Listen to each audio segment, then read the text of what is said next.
Bonjour, everyone. This is Steve Watkins, and welcome to the next episode of Steve's Kitchen Express. Today we're talking barbecue, as we usually do at Steve's Kitchen Express. And today we have prepared a 7-pound butt on the grill. This is going to be a lovely dish for tomorrow, as we have, what's the holiday, Labor Day here.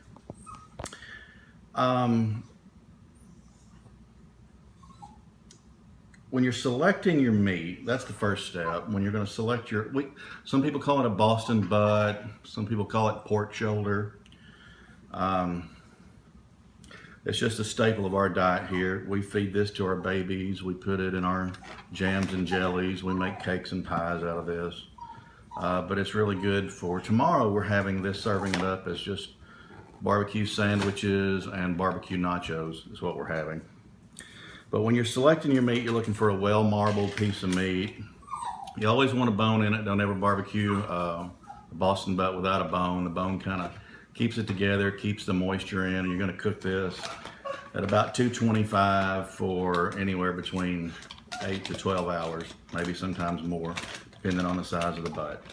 When you begin to cook, I like to create a nice bark on it. I just use a basic mustard, put it on.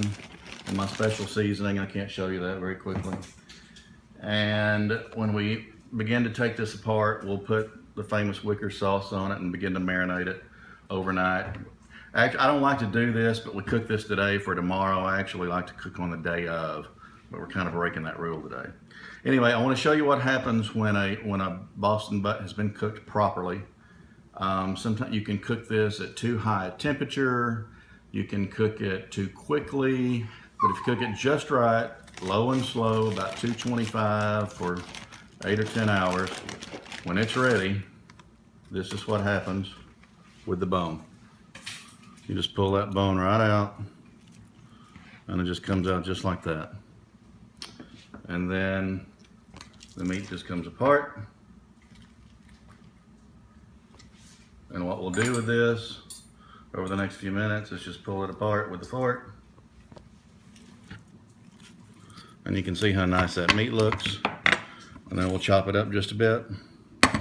And tomorrow, we'll have nice sandwiches and nachos. See you next time on the next episode. Steve's Kitchen Express.